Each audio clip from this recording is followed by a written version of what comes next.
पिता ऑफिस में काम करने में व्यस्त था। उसका 10 साल का बच्चा बार बार उसके पास आता और उसे सवाल पूछ पूछ कर परेशान करता। इस बात से उसका पिता तंग हो गया और परेशान होने लगा। वो सोचने लगा अगर ऐसा ही चलता रहा तो मैं अपना काम कैसे करूंगा। तो उसने इसका एक उपाय निकाला। उसने सोचा कि मैं बच्चे को एक ऐसा काम दे दूं जिसमें वो कुछ घंटे उलझा रहे तो मैं अपना सारा काम निपटा लूंगा।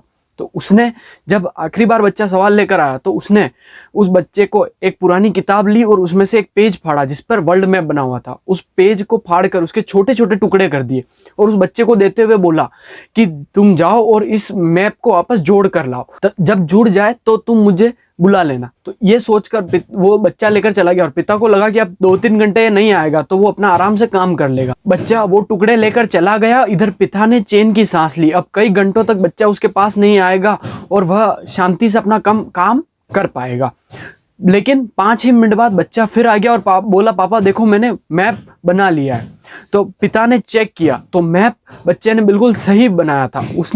पिता ने हैरत से उससे पूछा कि तुमने इतना जल्दी इसको कैसे कर लिया। तो बच्चा बोला पापा ये तो बहुत ही आसान था, मैंने मैप को उल्टा पलट दिया, उसके पीछे एक कार्टून बना हुआ था, मैं कार्टून को जोड़ता चला गया, मैप अपने आप तैयार हो गया।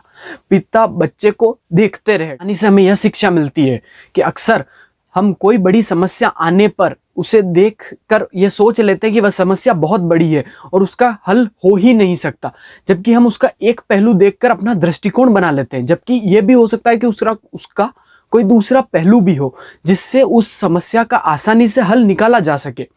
हम बस खाली एक पहलू को देखते हैं और वो हमसे नहीं होगा ये सोच लेते हैं। हो सकता है कि उसका कोई दूसरा पहलू हो। इसका हमें सबसे पहले आकलन करना है और दूसरा पहलू ढूंढकर उस समस्या को आसानी से हल करना है। आज से आप जब भी किसी समस्या में फंसे तो उस समस्या का सबसे पहले हर पहलू को ढूंढे और फिर उसका हल निकाले तो आसानी से समस्या सॉल्व हो जाएगी।